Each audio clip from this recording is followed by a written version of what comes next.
Tom, what's the latest you're hearing? Because I see Ray Dalio saying the chance of World War III just went up to 50%. Jamie Dimon, CEO of J.P. Morgan Chase, just said this is the most dangerous times we've lived in decades. Okay, in decades. And we're not even thinking about what could happen with China, Taiwan, which that is an inevitable thing that they have to be. China may be doing. If all of these things is going on at the same time, Tom, I mean, do you have any concerns yourself as how ugly this could get, or are you pretty optimistic about it? I'm optimistic that good men can come together and figure this out, but I'm very concerned at the moment. I am not a political theologian, but I can look at the dominoes here and see that if Iran backs Hezbollah and they create another front in the war, China and a little bit of Russia already are supportive of and in alliances with Iran. And it just scares me because we know the last time select countries got together as an axis, and we know how bad and devastating that was in World War II, the escalation. And I'm very nervous about it. And there are leaders. I mean, J.P. Morgan has got a lot of political consultants that work for them because they're working in a global economy and they want to understand investment opportunities globally. And Jamie Dimon is being very clear without singling out Iran, pointing out that we need to calm down this Gaza situation and figure out what we're going to do with that. And if that involves Israel with a ground game and to pull out the evil ones that are there and to take care of that, okay, but we can't let this escalate to a second war. And I think everybody's worried about destabilization of the energy market and then destabilization of the regular equity markets. That's what they're worried about economically. But on the backside of it, I honestly worry about geopolitical forces. And I'm as concerned I think I've ever been in my lifetime, because I can see that one more domino and what's behind it. Did you just say this is the most concerned you've been in your life? Are you really saying that and you fully mean that? No, I fully mean that. I remember how I felt. Look, I remember how I felt when Reagan was elected. I remember how I felt about global communism. I remember feeling a sense of relief when the Berlin Wall came down and I saw citizens celebrating. I felt a sense of relief. Yeah. Because remember, at that time, whether it was part propaganda or not, we were worried about this escalation of nuclear capability on both sides.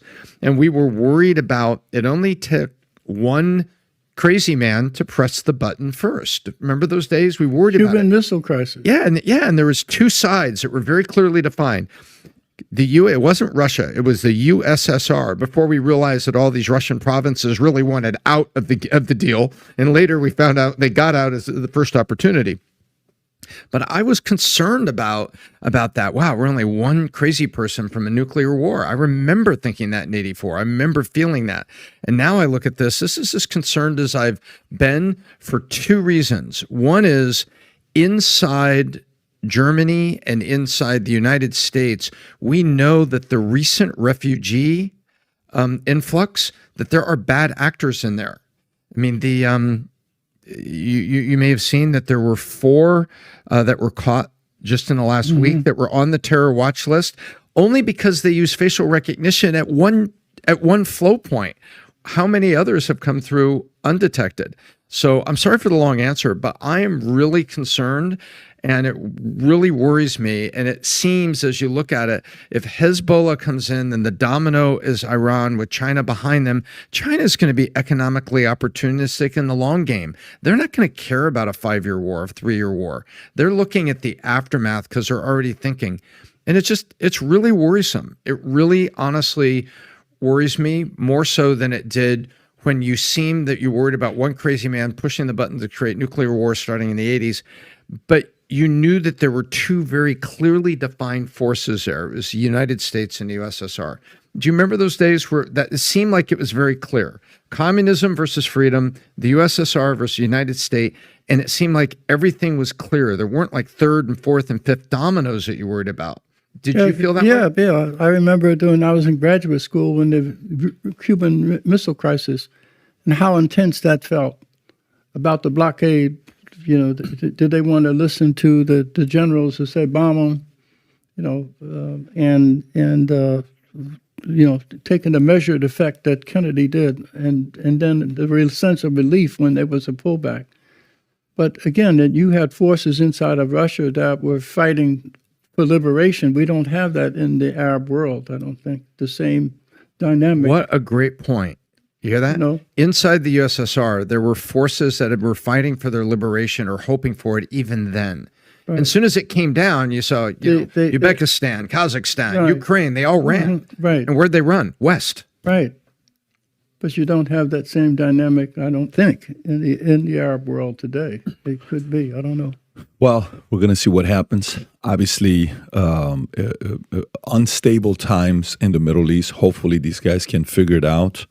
For U.S. to go and show their face and kind of let everybody know that we stand with these guys, we stand with Israel. Whether you agree with it or not, it's a good thing to take place for everyone to kind of realize if they get to the next level, potentially the U.S. cannot be involved in another war, which is something a lot of people are not for. Most people are not for. But I hope these tensions decrease and it goes away sooner rather than later, because it is the kind of a situation that can all of a sudden spread like wildfire and get pretty ugly.